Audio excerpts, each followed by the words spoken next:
নমস্কার বন্ধুরা, আজকের এই গল্পে আপনাদের স্বাগতম। আমার নাম বিরাট এবং আমি গুজরাটের বাসিন্দা। এই গল্পটি আমার এবং আমার মায়ের, যা একটি সত্য ঘটনার উপর ভিত্তি করে। আমি আপনাদের সামনে এটি বলতে চাই যে কিভাবে আমি আমার মাকে প্রস্তুত করেছিলাম যখন তার ইচ্ছা ছিল না। তাই বন্ধুরা, এই গল্পটি মন দিয়ে শুনুন। বন্ধুরা, আমাদের পরিবারে আমি, আমার বাবা, আমার মা এবং আমার একটি ছোট বোন রয়েছে। আমার বাবার নাম মোহন এবং তিনি একটি প্রাইভেট কোম্পানিতে কাজ করেন। আমার মায়ের নাম শালিনী, তিনি একজন গৃহিণী। আমার ছোট বোনের নাম অনুষ্কা এবং সে হাই স্কুলে পড়ে। আমার নাম তো আপনারা জানেনই। তাহলে চলুন আজ এগিয়ে যাই। মা বাবার প্রেমের বিয়ে হয়েছিল এবং তারা দুজনেই বেশ শিক্ষিত। তাই আমাদের বাড়ির পরিবেশ বেশ খোলামেলা এবং আধুনিক। মায়ের কথা বললে তিনি তার শরীরের খুব যত্ন নেন এবং ভালোভাবে শিক্ষিত হওয়ার কারণে শার্ট জিন্স এবং টপ পরা তার জন্য সাধারণ বিষয়। মা তার ফিটনেসের যত্ন নেওয়ার কারণে বেশ আকর্ষণীয় এবং সুন্দর দেখায়। আমি বাড়িতে তার একমাত্র ছেলে, তাই আমাকে সবসময় অনেক ভালোবাসা মেলে এবং বাবা মা কখনই আমাকে রাগান্বিত করেন না। যখনই সময় মেলে আমরা চারজন মিলে খোলামেলা কথা বলি। তাহলে এই গল্পটি শুরু হয় যখন আমি কলেজে ছিলাম। আমার পরীক্ষা শেষ হয়ে গিয়েছিল এবং গ্রীষ্মের ছুটি চলছিল। সেই সময় আমার বোনও ছুটিতে ছিল। যেহেতু আমি কখনই দাদু দাদির বাড়ি যাইনি, তাই আমি ছুটি বাড়িতেই কাটানোর সিদ্ধান্ত নিয়েছিলাম। যদিও আমার বোন নানির বাড়ি যাওয়ার জন্য জিদ করতে শুরু করেছিল, তাই বাবা তাকে নানির বাড়ি রেখে এসেছিলেন। আমার জন্য বাড়িতে ছুটি কাটাতে কোনো সমস্যা ছিল না, কারণ আমি বাড়িতে ল্যাপটপে গেম খেলতাম এবং মোবাইলের সময় কাটাতাম। একদিন আমি ল্যাপটপে গেম খেলছিলাম এবং সেই সময় বাড়ির কাজের মেয়ে ছুটিতে গিয়েছিল, তাই মাকেই সব কাজ করতে হচ্ছিল।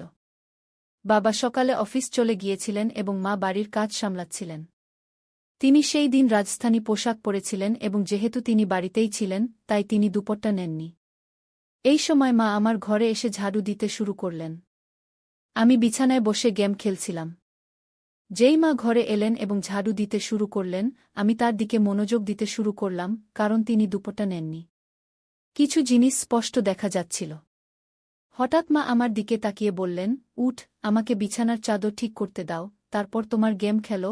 তখন আমি তৎক্ষণাৎ অন্য দিকে তাকানোর ভান করলাম এবং উঠে বাথরুমে চলে গেলাম। বাথরুমে গিয়ে আমি ভাবলাম, কি জানি মা আমাকে দেখে ফেলেছেন কিনা। সেই সময় আমি ভয় পেয়েছিলাম, কিন্তু আমার মনে নানা রকম ভাবনা চলতে শুরু করেছিল। আমি বুঝতে পারছিলাম না যে যা আমি দেখলাম এবং ভাবলাম তা সঠিক ছিল নাকি ভুল। তারপর আমি বেডরুমে ফিরে এসে বসে পড়লাম, কিন্তু এখন আমার মনোযোগ গেম খেলায় লাগছিল না। বিছানার চাদর ঠিক করে মা রান্নাঘরে চলে গিয়েছিলেন, তখন আমি রেহাই পেলাম যে মা কিছু সন্দেহ করেননি। তারপর আমি আমার ল্যাপটপ বন্ধ করে দিলাম এবং মোবাইলের সময় কাটাতে লাগলাম। হঠাৎ আমার কাছে একটি নোটিফিকেশন এলো এবং আমি সেটিতে ক্লিক করলাম। সেখানে আমি অনেক গল্প দেখলাম, যার মধ্যে একটি গল্প ছিল মা এবং ছেলের সম্পর্কে। আমি সেই গল্পটি পড়লাম, যেখানে ছেলে তার মায়ের সাথে কিভাবে আনন্দ উপভোগ করে। সেই গল্প পড়ে আমার মনেও একই রকম কিছু ভাবনা আসতে শুরু করল। তখন আমি বাথরুমে গিয়ে আমার মায়ের সম্পর্কে ভাবতে ভাবতে হাতে কিছু করলাম, তারপর বাইরে এসে দেখলাম যে মা রান্নাঘরে খাবার বানাচ্ছেন।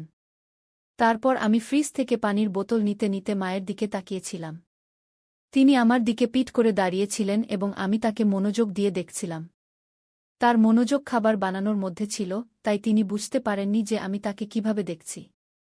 এবং ঠিক তখনই হঠাৎ মা পিছন ফিরে আমার দিকে তাকিয়ে বললেন, কি রে বিরাট, কি হয়েছে? কি দেখছিস? আমি ঘাবড়ে গেলাম এবং অবস্থা সামাল দিতে বললাম, কিছু না মা, আমি দেখছিলাম যে আমার প্রিয় মা কত পরিশ্রম করেন, সকাল থেকে রাত পর্যন্ত। এটি শুনে মা খুব খুশি হলেন এবং তিনি বললেন, হ্যাঁ বেটা, কিছু বছরের মধ্যে তোমারও বউ চলে আসবে আমার সাহায্য করার জন্য। এবং মা হেসে পড়লেন। এতটা বলার পর আমি আমার বেডরুমে চলে গেলাম এবং ভাবলাম যে মা জানেন কি যে আমি তাকেই দেখছিলাম এবং কি ভাবছিলাম। এইভাবে মাকে দেখতে দেখতে কয়েকদিন কেটে গেল এবং তখন আমি ভাবলাম যে শুধু দেখলে কিছু হবে না, কিছু পরিকল্পনা করতে হবে। এমন ভাবতে ভাবতে সন্ধ্যা হয়ে গেল এবং বাবা অফিস থেকে বাড়ি ফিরে এলেন। তিনি বললেন যে অফিসের কাজের জন্য তাকে 1 দিনের জন্য বিদেশ যেতে হবে। কি না পেতে শুনে আমি মনে মনে খুব খুশি হলাম এবং সম্মতিতে মাথা নেড়ে দিলাম।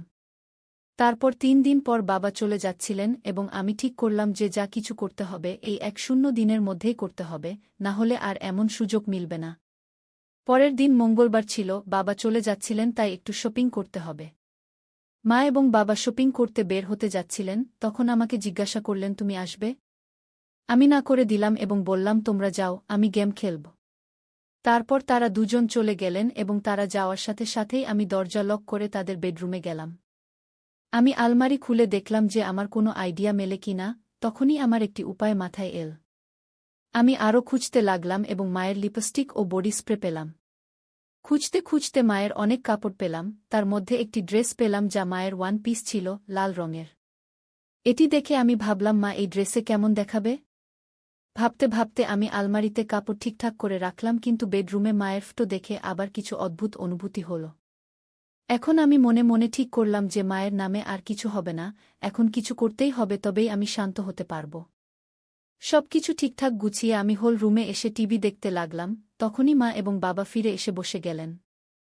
এইভাবে সেই দিন কেটে গেল এবং পরের দিন বাবা চলে যাচ্ছিলেন, তাই মা তাড়াতাড়ি উঠে সবকিছু গুছিয়ে দিলেন এবং বাবাকে নাস্তা দিয়ে বাড়ির বাকি কাজে লেগে গেলেন।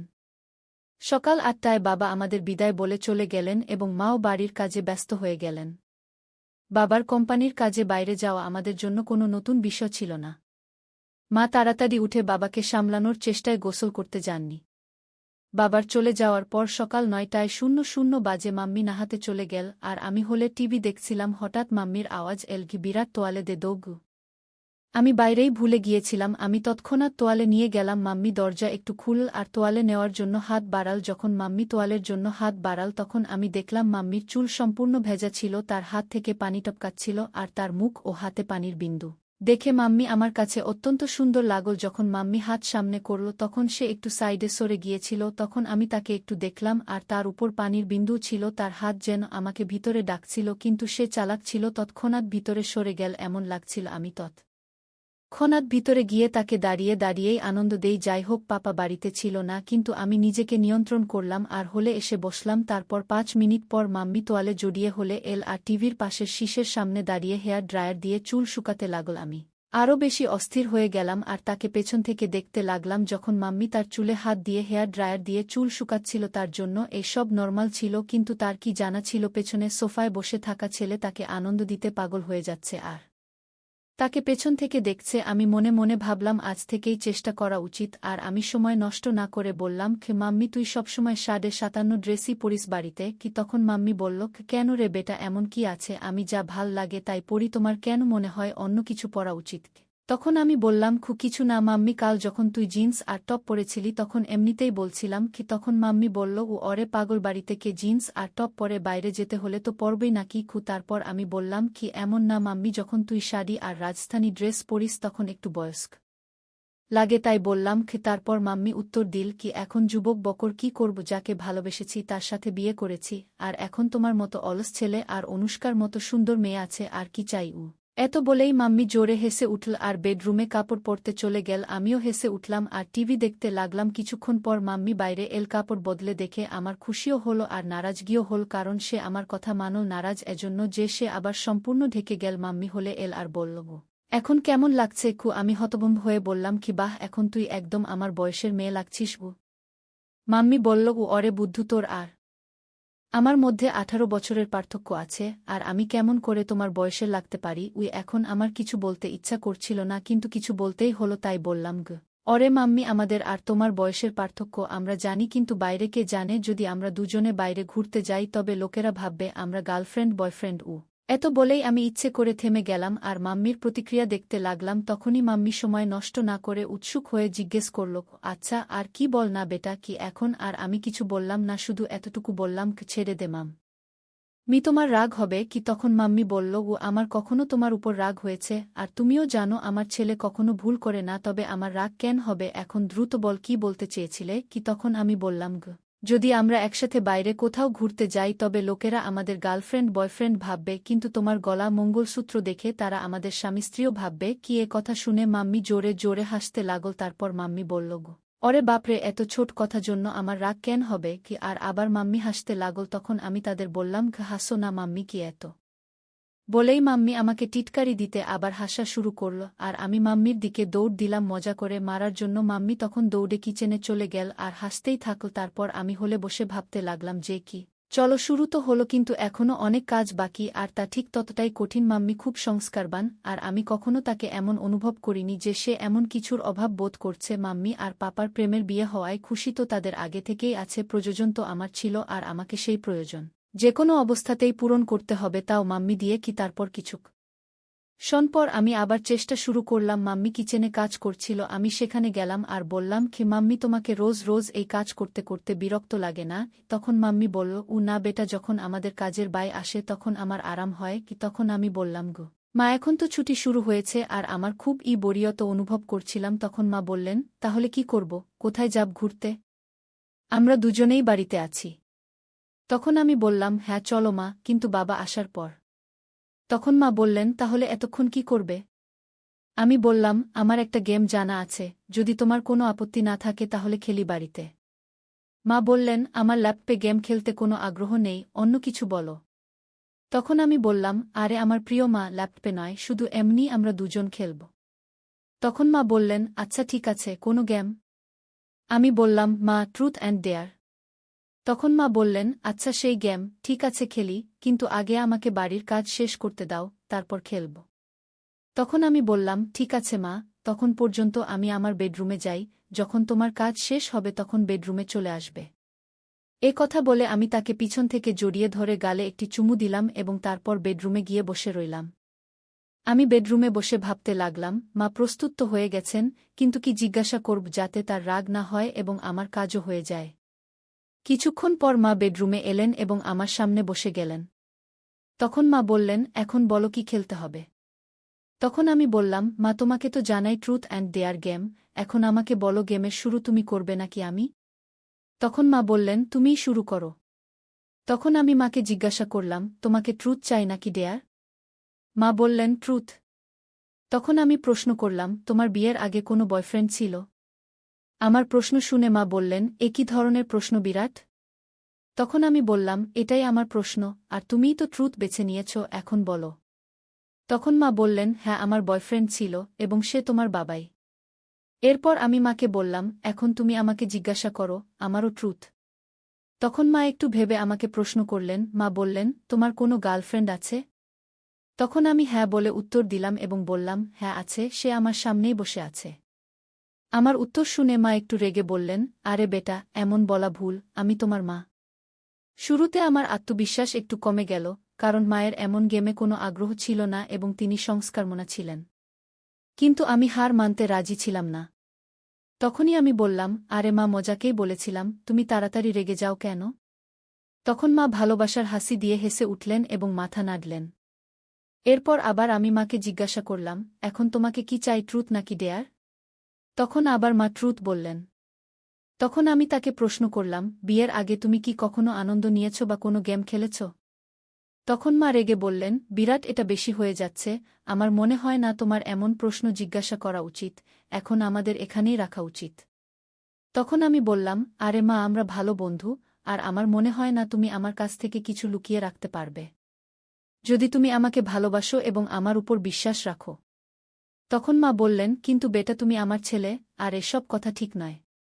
তখন আমি তাকে বললাম, মা, তুমি তো অনেক পড়াশোনা করেছ, তবুও তোমার এসব কথা ভুল লাগে। এগুলো সেই সব কথা যা আমাদের ফার্স্ট সায়েন্সে শেখানো হয়। তখন মা বললেন, এগুলো সায়েন্সে শেখানো হয় না বেটা।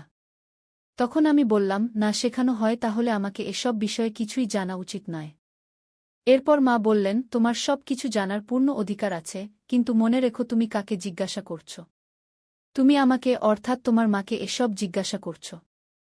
তখন আমি বললাম, মা, তোমাকেও তো জানা আমার কোনো বন্ধু বা গার্লফ্রেন্ড নেই, তাহলে আমি কাকে জিজ্ঞাসা করব? তুমিই আছ যার সাথে আমি সব কথা বলি। তখন মা একটু খারাপ লাগল, কারণ ছোটবেলা থেকেই আমি বেশি বাইরে যাইনি এবং তাই আমার বেশি বন্ধুও ছিল না।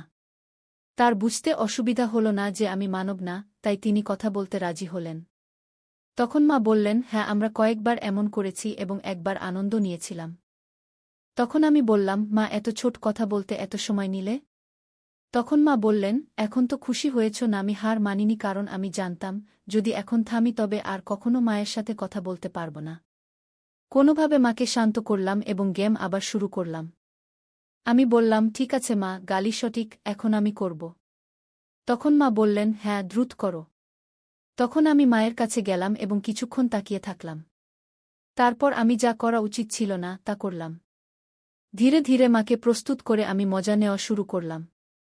এখনই কিছুটা নিয়েছিলাম, তখনই মা আমাকে থামানোর চেষ্টা করলেন। তখন আমি অনুভব করলাম যে আমি আমার সীমা অতিক্রম করছি। এই সময় মায়ের চোখে অসন্তোষ এবং চিন্তা স্পষ্টভাবে দেখা যাচ্ছিল। তিনি আমাকে স্নেহে বুঝিয়ে বললেন, বিরাট, এই সব কথা একটি মজাক পর্যন্ত ঠিক আছে, কিন্তু মাছেলের সম্পর্কের একটি মর্যাদা আছে, আমাদের তা অতিক্রম করা উচিত নয়। আমি মায়ের কথা গভীরভাবে নিলাম। আমিও বুঝতে পারলাম যে মায়ের মন কষ্ট দেওয়া ভুল ছিল। আমি মায়ের কাছে তাড়াতাড়ি ক্ষমা চাইলাম এবং প্রতিশ্রুতি দিলাম যে এখন থেকে এমন কোনো মজাক করব না যা আমাদের সম্পর্কে দূরত্ব আনবে। মা আমার ক্ষমা গ্রহণ করে আমাকে জড়িয়ে ধরে বললেন, বেটা, আমি সবসময় তোমার বন্ধু থাকব, কিন্তু আমাদের এও মনে রাখতে হবে যে আমাদের সম্পর্কের কিছু সীমা আছে। তখন আমি মাকে বললাম, হ্যাঁ মা, এখন আমি বুঝেছি, আমি আপনাকে কখনো কষ্ট দেব না। এরপর আমরা দুজনেই হেসে আবার সাধারণ কথোপকথন শুরু করলাম। এখন মা আমাকে আমার বন্ধুদের সাথে বেশি সময় কাটানোর পরামর্শ দিলেন এবং বললেন যে জীবনে সম্পর্কের মর্যাদা এবং সম্মান বজায় রাখা অত্যন্ত গুরুত্বপূর্ণ। এই কথোপকথন আমাকে শিখিয়েছে যে মজাকেরও একটি সীমা আছে এবং সম্পর্কে পারস্পরিক বোঝাপড়া এবং সম্মান থাকা উচিত। শেষে আমরা দুজনেই একে অপরের সাথে হেসে খেলা শেষ করলাম এবং এই প্রতিশ্রুতি দিলাম যে আমাদের মধ্যে বন্ধুত্ব এবং ভালোবাসা সবসময় থাকবে, কিন্তু সম্পর্কের মর্যাদা কখনো ভুলব না। তাই বন্ধুরা, এটা ছিল আমাদের আজকের ছোট্ট গল্প। আপনি এই গল্পটি কেমন লাগলো কমেন্ট করে অবশ্যই জানাবেন। যদি গল্পটি পছন্দ হয়ে থাকে তবে লাইক করুন এবং আপনার বন্ধুদের সাথে শেয়ার করুন। এগিয়ে এমনই রোমাঞ্চকর গল্পের জন্য আমাদের চ্যানেল সাবস্ক্রাইব করুন এবং বেল আইকন টিপতে ভুলবেন না, যাতে আপনি আমাদের কোনো গল্প মিস না করেন। ধন্যবাদ।